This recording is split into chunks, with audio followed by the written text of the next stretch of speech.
سلام، به این برنامه خوش اومدین. امروز میخوایم یه موضوع فوق‌العاده جالب رو بررسی کنیم. چطوری میتونید دانشی که همین الان دارید رو فقط با گوشیتون به یک کسب و کار واقعی و سودآور تبدیل کنید؟ آماده اید؟ بزن بریم. تا حالا به این فکر کردید که چی میشد اگه میتونستید از همین امروز فقط با چیزایی که بلدید و یه پیج اینستاگرام یه بیزینس پولساز راه بندازید؟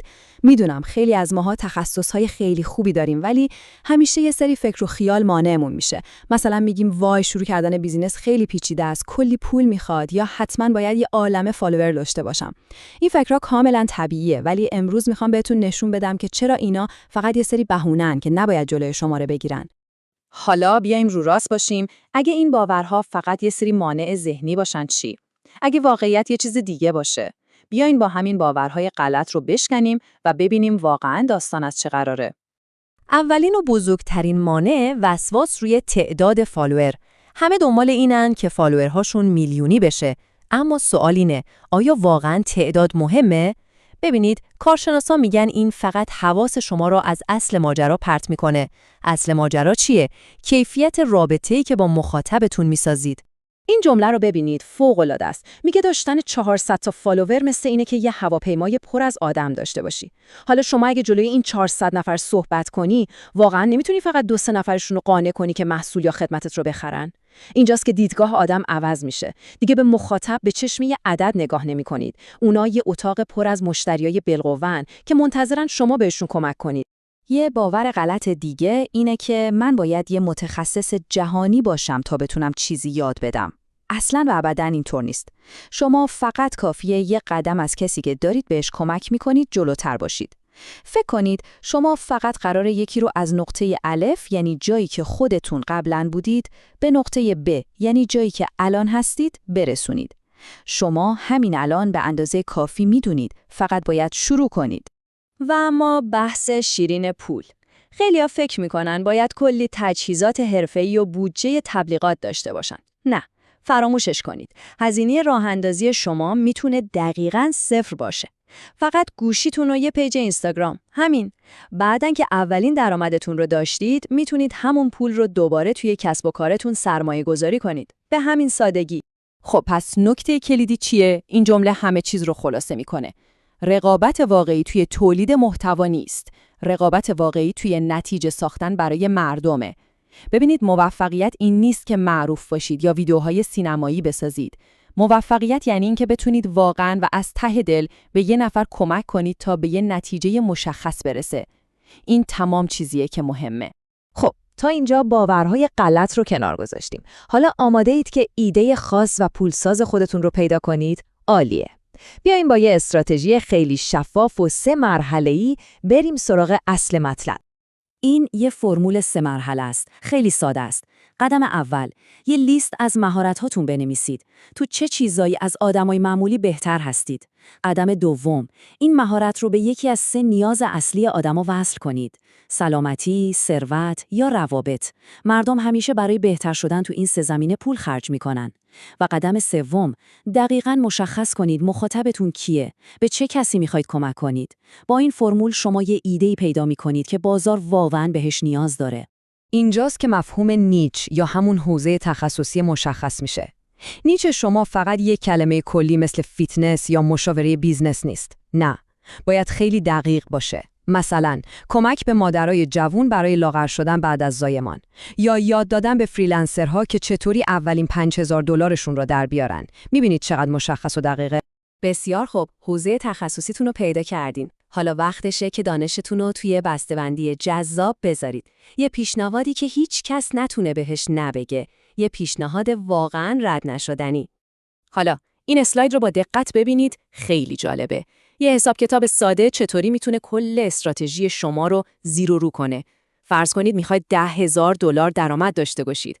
کدوم راحت تره؟ اینکه یه محصول $10 رو به 1000 نفر بفروشید یا یه محصول $2000 رو فقط به 5 نفر؟ معلومه که پیدا کردن 5 تا مشتری جدی و متعهد خیلی خیلی راحت تر از پیدا کردن 1000 تا خریداره. شما کدوم راه رو انتخاب میکنید؟ احتمالاً الان میپرسید چطوری میتونم یه قیمت بالا، مثلا $2000 برای محصولم بذارم؟ جوابش ساده است. باید پیشنهادتون رو تبدیل به یه راه حل کامل و تضمینی بکنید.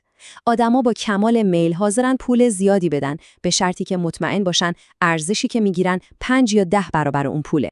حالا چطوری این ارزش 10 برابری رو ایجاد کنیم؟ اینجاست که خلاقیت شما وارد میشه. شما فقط آموزش اصلی رو نمیفروشید، کنارش یه سری چیزای دیگه هم میذارید که کار مشتری رو راحت‌تر کنه. مثلا چکلیست‌های قدم به قدم، قالب‌های آماده، شاید یه ابزار یا اپلیکیشن مخصوص، تمرینای عملی و از همه مهمتر پشتیبانی و راهنمایی شخصی خودتون. خب، ایده‌مون رو پیدا کردیم، پیشنهادمون هم ساختیم. حالا میرسیم به بخش عملیاتی.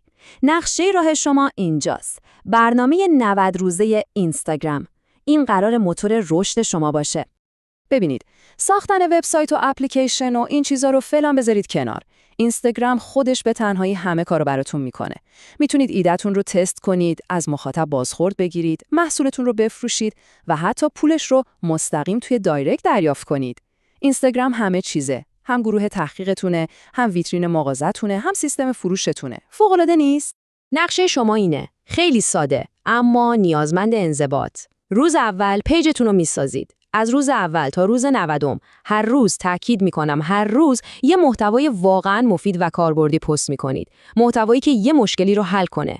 هدف چیه؟ این که در انتهای این 90 روز بتونید اولین 5 تا مشتری با ارزشتون رو جذب کنید. چرا 90 روز؟ چون این کار اعتماد میسازه و شما رو به یه متخصص واقعی تبدیل میکنه. یادتون باشه هدف شما اینجا وایرال شدن نیست. اصلاً دنبال میلیون‌ها بازدید نباشید. تنها هدف شما اینه که اعتماد بسازید. کاری کنید که یه عده کمی وقتی محتوای شما رو میبینن با خودشون بگن وای این آدم دقیقاً میدونه داره چی میگه. من به کمکش احتیاج دارم. و بالاخره میرسیم به هیجان انگیزترین قسمت ماجرا. چطوری یه فالوور علاقه‌مند رو به یه مشتری واقعی تبدیل کنیم؟ اونم بدون اینکه حس فروشندگی بهش بدیم یا بخوایم چیزی رو بهش تحمیل کنیم. این فرایند رو ببینید. بیشتر شبیه یک گفتگوی دوستانه و کمک کننده است تا فروش. قدم اول، یکی که به کارتون علاقه‌مند شده بهتون دایرکت میده.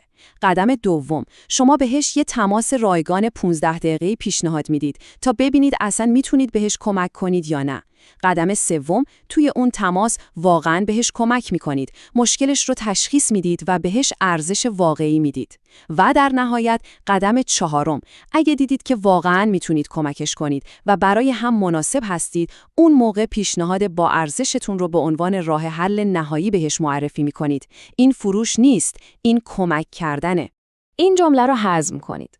کسی که پیشنهاد $2000 شما رو میخره ممکنه همون کسی باشه که 10 دقیقه پیش اصلا نمیدونست شما وجود دارید. به این فکر کنید. اگه محتوای شما بتونه دقیقاً دست بذاره روی یه مشکل دردناک برای یه نفر، اعتماد میتونه توی چند دقیقه ساخته بشه. این قدرت ارائه کردن ارزش واقعیه. خب، کل نقشه راه جلوی روی شماست. شما همین الان توی یه چیزی متخصص هستید، دانشش رو دارید، ابزارش هم که گوشیتونه. تنها چیزی که مونده اولین قدمه. از خودتون بپرسید من از همین امروز چه نتیجه‌ای میتونم برای یه نفر دیگه ایجاد کنم. همین امروز شروع کنید و ببینید چطور میتونید دنیای خودتون و دیگران رو تغییر بدید.